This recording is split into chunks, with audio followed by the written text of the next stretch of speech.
Morning students. आज के मेरे वीडियो में हम ऑपरेटिंग सिस्टम के इम्पोर्टेंट एमसीक्यू जो वेरियस कम्पिटिटिव एग्जाम में आते रहते हैं उनको डिस्कस करेंगे और मैं क्लियरली आपको उनके आंसर्स और क्लियर कंसेप्ट समझाऊंगी। तो बिना डिले के देखिए, सबसे पहले पहला क्वेश्चन क्या है? Which is not application software. तो आपको ये पता होना चाहिए कि जो एप्लीकेशन सॉफ्टवेयर होते हैं वो किसी यूटिलिटी प्रोग्राम के लिए होते हैं, और दूसरा सिस्टम सॉफ्टवेयर होता है कि जैसे ऑपरेटिंग सिस्टम है। तो देखिए, पहला ही ऑप्शन जो विंडो एनटी है वो एक सिस्टम सॉफ्टवेयर है, और पेज मेकर एप्लीकेशन के लिए यूज़ होता है। प्लस विन विन वर्ड जो है वो भी एक एप्लीकेशन है, फोटोशॉप भी एक एप्लीकेशन है। तो ये तीनों ही एप्लीकेशन सॉफ्टवेयर हैं। सिर्फ इसमें विंडो एनटी जो है वो ऑपरेटिंग सिस्टम है, सिस्टम सॉफ्टवेयर है। इसलिए इसका जो आंसर आएगा वो है ए, विंडो एनटी। अब हम जो है नेक्स्ट क्वेश्चन पे चलते हैं। नेक्स्ट क्वेश्चन है, which is the layer of a computer system between the hardware and the user program. तो जो यूज़र के प्रोग्राम होते हैं और हार्डवेयर के बीच में क्या लेयर होती है? एक लेयर होती है सॉफ्टवेयर की जिसको ऑपरेटिंग सिस्टम बोला जाता है। और ये जो क्वेश्चन है यही एक डेफिनेशन भी है ऑपरेटिंग सिस्टम की, कि operating system is the layer between hardware and user program, और it is a interface between hardware and user program. तो यहाँ पे इसका जो आंसर है वो बी है। बी क्या है? बी है, सॉरी, बी जो है ऑपरेटिंग सिस्टम। इसका आंसर जो है आपका बी, ऑपरेटिंग सिस्टम है। नेक्स्ट क्वेश्चन हम पढ़ते हैं। When you start up the computer, the boot up storage at which the BIOS version, manufacturer and the data are displayed on the monitor is called। जैसे जो starting में जब आप start करते हैं कंप्यूटर को, तो जहाँ पे बायोस का वर्जन और मैन्युफैक्चरर वो सब स्टोर होता है, वो स्टार्टिंग में डिस्प्ले होता है, वो क्या होता है? Power on self test. Next, the operating system is the most common type of software. आपको पता है कि सॉफ्टवेयर दो टाइप के होते हैं, एप्लीकेशन सॉफ्टवेयर और सिस्टम सॉफ्टवेयर। तो जो ऑपरेटिंग सिस्टम है वो सबसे कॉमन टाइप है किसका? सिस्टम सॉफ्टवेयर का।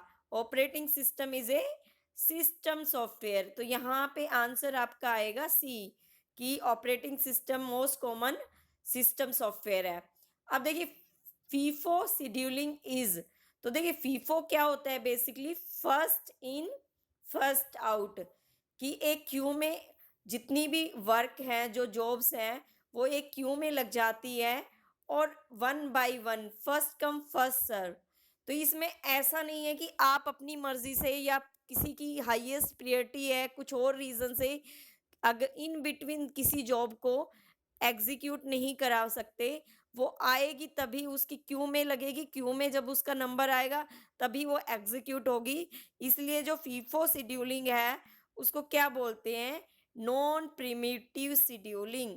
नॉन प्रिमिटिव शेड्यूलिंग शेड्यूलिंग वो होती है कि जिसमें आप बीच में प्रीएम्प्ट नहीं कर सकते। जो ऑर्डर है उसी ऑर्डर में जॉब एग्जीक्यूट होंगी, आप इंटरप्ट नहीं कर सकते हैं।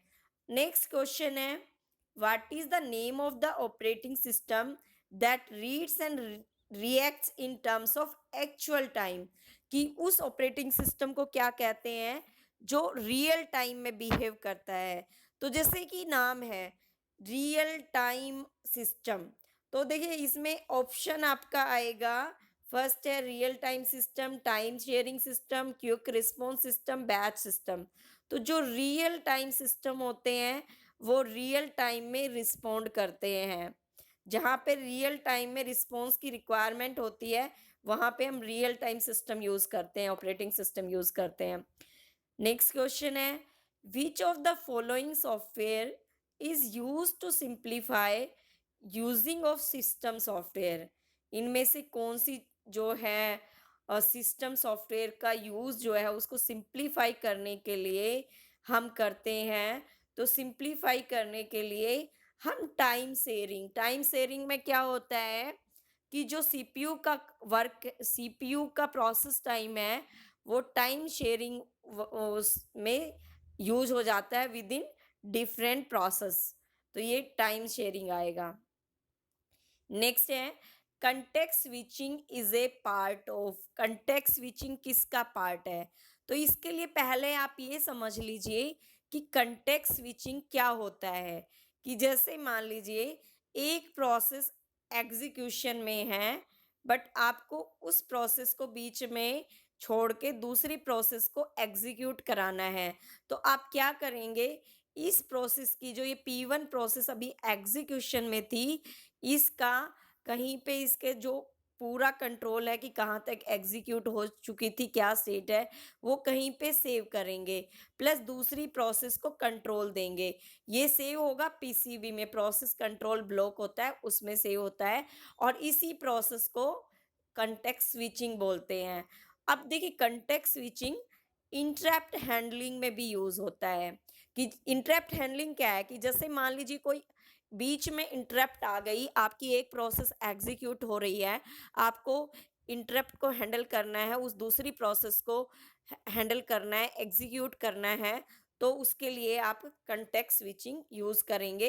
तो इसका आंसर है बी, इंटरप्ट हैंडलिंग। अब हम नेक्स्ट क्वेश्चन पे जाते हैं। Which of the following is an example of a spooled device? Spooling क्या होती है डिवाइस में? कि हमने जो है जितनी भी कमांड थी वो सब दे दी है, वो एक जगह जाके सेव स्टोर हो गई है और क्यू में लग गई है, उसके पास अपनी एक मेमोरी है और उस मेमोरी में क्यू में लग गई है, और वन बाय वन वो सारी जो है जॉब एग्जीक्यूट होती रहेगी। अब इसमें है एक graphic display device, A line printer used to print the output of a number of job, a secondary storage device in a virtual memory system, a terminal used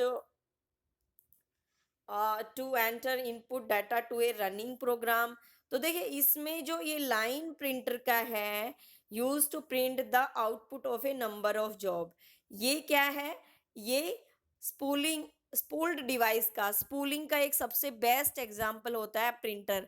आपने इसमें 5 वर्क जॉब प्रिंट जॉब दे दी है, तो वो one by one sequentially order में execute होती रहेगी, वो जाके प्रिंटर की मेमोरी में स्पूल्ड हो जाएंगी। तो प्रिंटर जो है, line printer is example of spool device. Next है शेड्यूलिंग। शेड्यूलिंग क्या है? Scheduling is allowing job to use the processor. जैसे मान लीजिए आपके पास मोर देन वन जॉब है, तो किस वे में प्रोसेसर उनको वन बाय वन एग्जीक्यूट करेगा, इसके लिए हमें शेड्यूलिंग करनी पड़ती है, क्योंकि हमारे पास में मोर देन वन जॉब होती है at a time, more than one program होते हैं एग्जीक्यूशन के लिए। उसमें से कुछ तो आपके एप्लीकेशन प्रोग्राम्स हो सकते हैं, कुछ आपके सिस्टम प्रोग्राम्स हो सकते हैं, तो उनको जो है अलाउ करने के लिए टू यूज द प्रोसेसर। तो इसमें आंसर आएगा D, scheduling is allowing job to use the processor. Jobs को प्रोसेसर यूज करने के लिए जो अलाउ करते हैं उसी को हम शेड्यूलिंग कहते हैं। नेक्स्ट क्वेश्चन है the part of the machine level instruction which tells the central processor what has to be done is. मान लीजिए मशीन लेवल इंस्ट्रक्शन का वो पार्ट जो सेंट्रल प्रोसेसर को बताता है क्या करना है, उसको क्या कहते हैं? Operation code, address, locator, flip flop, none of the above. तो देखिए जो मशीन लेवल इंस्ट्रक्शन होती है उसमें दो पार्ट होते हैं, एक ऑपरेंड होता है, एक ऑपरेशन कोड होता है। तो ऑपरेशन कोड जो होता है वो बताता है क्या ऑपरेशन परफॉर्म करना है, और ऑपरेंड वो डाटा होता है जिस पे वो ऑपरेशन परफॉर्म करना होता है। तो इसमें क्या आएगा? इसमें ए आंसर आएगा, ऑपरेशन कोड। मशीन लेवल, जो मशीन लेवल पे इंस्ट्रक्शन एक्चुअल में एग्जीक्यूट होती है उसमें दो पार्ट होते हैं, एक ऑपरेशन कोड होता है, एक ऑपरेंड होता है। तो जो ऑपरेशन कोड है वो बताता है कि क्या ऑपरेशन परफॉर्म होना है, और ऑपरेंड वो डाटा होता है जिस पे ऑपरेशन परफॉर्म होना है। नेक्स्ट है which of the following refer to the associative memory. अब देखिए एसोसिएटिव मेमोरी का मतलब क्या होता है जिस मतलब एसोसिएटिव मेमोरी में आपको एड्रेस की ज़रूरत नहीं होती है, जो डेटा होता है वो ही एक उसी में एड्रेस पार्ट होता है, उसी में पार्ट होता है जो उस डेटा का एड्रेस बताता है। उस टाइप की मेमोरी को हम एसोसिएटिव मेमोरी कहते हैं। और अगर हम यहाँ पे ऑप्शंस देखें, तो जो सी ऑप्शन है, there is no need for an address, the data is used as address. Data को ही हम एज ए एड्रेस यूज करते हैं। नेक्स्ट है, to avoid the race condition, the number of processes that must may be simultaneously inside their critical section is. तो देखिए, race condition क्या होती है कि सेम डेटा में अगर साइमल्टेनियसली दो प्रोसेस चेंज कर देती हैं, तो वो होता है रेस कंडीशन। और डेटा में जब चेंज कब करती है कोई भी प्रोसेस, जब वो अपने क्रिटिकल सेक्शन में होती है। तो इसलिए क्या है कि सिर्फ अगर एक ही प्रोसेस आपकी क्रिटिकल सेक्शन में रहेगी एक टाइम में, तो रेस कंडीशन को अवॉइड कर सकते हैं। तो इसमें आंसर क्या आएगा, जो बी आंसर है 1, वो है कि एक प्रोसेस रहनी चाहिए क्रिटिकल सेक्शन में, ताकि रेस कंडीशन ऑकर ना हो, रेस कंडीशन को हम अवॉइड कर सकें। नेक्स्ट क्वेश्चन है, a system program that combines the separately compiled modules of a program into a form suitable for execution. एक वो सिस्टम प्रोग्राम जो सेपरेटली कंपाइल्ड मॉड्यूल्स को कंबाइन करता है एक प्रोग्राम बनाने के लिए, which is suitable for execution. तो जो लिंकिंग लोडर होता है, वो देखिए, आपका जो एक्चुअल प्रोग्राम है वो होता है, उसका कंपाइल्ड फॉर्म रहती है, साथ में आपके जो सिस्टम फाइल्स होती है वो भी कंपाइल्ड फॉर्म में रहती हैं। इन सबको कंबाइन कौन करता है, जो लिंकिंग लोडर होता है। जो लिंकिंग लोडर होता है वो सिस्टम फाइल्स के कंपाइल्ड मॉड्यूल्स को प्लस जो एक्चुअल प्रोग्राम है उसको सबको कंबाइन करके और एग्जीक्यूशन के लिए रेडी करता है। अब हम नेक्स्ट क्वेश्चन की बात करते हैं। A system program that combines the, ये हो चुका है हमारा। Next is process. Process basically क्या होती है, प्रोग्राम अंडर एग्जीक्यूशन। कोई भी प्रोग्राम जब आपका एग्जीक्यूट हो रहा होता है उस स्टेट में, उसको हम क्या बोलते हैं, प्रोसेस। प्रोग्राम अंडर एग्जीक्यूशन, जब तक आपका कोड है रिटन फॉर्म में है तो उसको प्रोग्राम बोलेंगे, और जब वो प्रोग्राम एग्जीक्यूशन में चला जाता है तो उसको प्रोसेस बोलते हैं। तो यहाँ से देखिए, इसका जो है सी ऑप्शन है, ए प्रोग्राम इन एग्जीक्यूशन। अब नेक्स्ट क्वेश्चन है एड्रेसिंग स्ट्रक्चर। नेक्स्ट क्वेश्चन है एड्रेसिंग स्ट्रक्चर। तो addressing structure defines the fundamental method of determining effective operand address. Addressing structure से हमें पता चलता है कि ऑपरेंड का एड्रेस किस मेथड से निकालना है, किस तरीके से निकालना है। तो इसमें ऑप्शन ए जो है वो आंसर है। Addressing structure defines the fundamental method of determining effective operand address. Effective operand address find out करने का मेथड होता है addressing structure. Next is the memory buffer register. तो देखिए, मेमोरी बफर रजिस्टर क्या होता है। मेमोरी बफर रजिस्टर एक डेजिग्नेटेड मेमोरी लोकेशन कंटेन करता है। रीड ऑपरेशन, न्यू कंटेंट्स कहाँ से रीड करना है प्रायर टू ए राइट। तो इसमें जो डी ऑप्शन है, memory buffer register, D option क्या है, contains A copy of designated memory location specified by the memory address register for a read or the new content of the memory prior to a write operation. Next question is, the strategy of allowing processes that are logically runnable to be temporarily suspended is called। जो logically running process है, अगर उनको हम temporarily suspend कर पाते हैं, बीच में रोक पाते हैं, तो उसको क्या कहते हैं, उस स्ट्रैटेजी को बेसिकली कहते हैं प्रिम्प्टिव शेड्यूलिंग। तो प्रिम्प्टिव शेड्यूलिंग में क्या होता है कि अगर इन बिटवीन कोई अर्जेंट प्रोसेस आ गई तो रनिंग प्रोसेस को हम होल्ड पे रख के और दूसरे प्रोसेस को हम रन कर पाते हैं। उस तरीके की जो शेड्यूलिंग होती है वो प्रेम्पटिव शेड्यूलिंग होती है।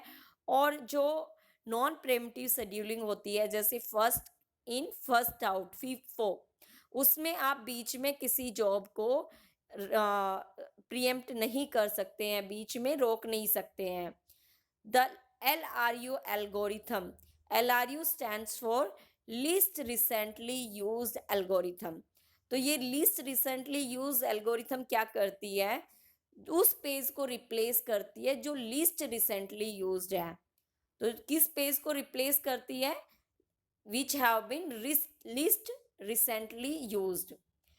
तो इसमें देखिए आप जितने भी ऑप्शंस देख रहे हैं, ये जो सी ऑप्शन है, pays out pages that have been least used recently, least used recently, जो recently least use हुए हैं उनको रिप्लेस करती है LRU एल्गोरिथम जो होती है, least recently used एल्गोरिथम।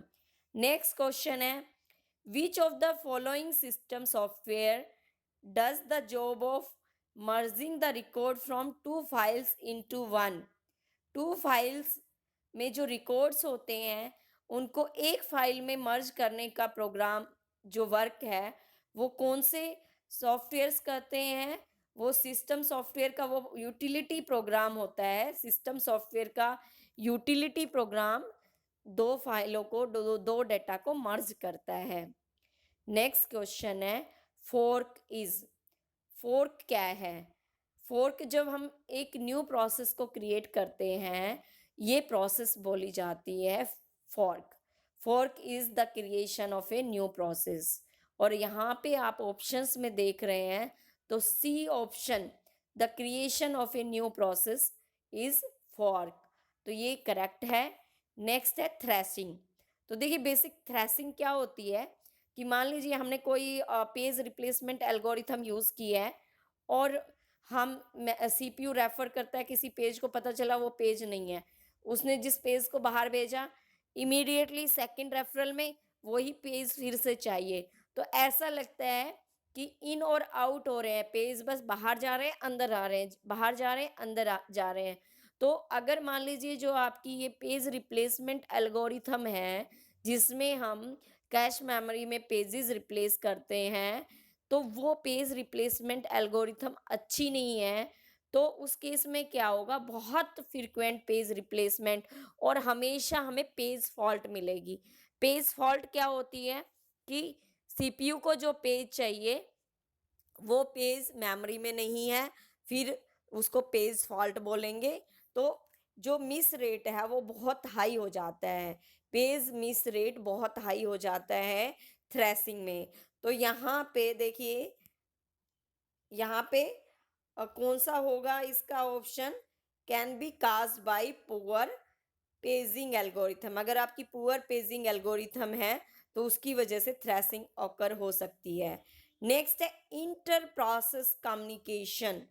जैसा कि नाम है इंटर प्रोसेस कम्युनिकेशन, कई बार क्या होता है जो प्रोसेस है वो आपस में सिंक्रोनाइज करने के लिए आपस में कम्युनिकेट करती है और उसको बोलते हैं इंटर प्रोसेस कम्युनिकेशन। तो इसका जो ऑप्शन डी है, allows processes to synchronise activity, अपनी एक्टिविटीज सिंक्रोनाइज करने के लिए प्रोसेस क्या करती हैं, इंटर प्रोसेस कम्युनिकेशन।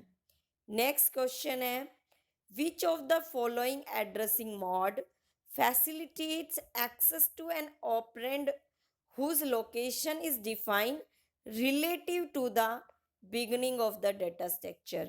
आपने एरे डेटा स्ट्रक्चर पढ़ा है जिसमें हम बोलते हैं कि एड्रेसिंग जो होती है वो इंडेक्स बेस्ड होती है, कि इनिशियल फर्स्ट एलिमेंट का एड्रेस पता होता है और उसकी पोजीशन के हिसाब से हम जेथ पोजीशन के एलिमेंट का हम एड्रेस निकाल सकते हैं। तो ये इंडेक्स बेस्ड जो एड्रेसिंग होती है उसी में आप relative to the beginning of the data structure के बेस पे आप किसी का एड्रेस निकालते हैं ऑपरेंड का। तो ये क्या हो गया, ये इसमें हो गया सी ऑप्शन, इंडेक्स। इसका क्या है, इंडेक्स बेस्ड। फ्रेंड्स, अगर आपको मेरे ये एमसीक्यूज अच्छे लगे हों तो आप प्लीज़ मेरे वीडियो को लाइक करें, मेरे चैनल को सब्सक्राइब करें। अभी मैं सारे सब्जेक्ट्स के इसी तरीके से विद एक्सप्लेनेशन एमसीक्यूज लेके आती रहूँगी।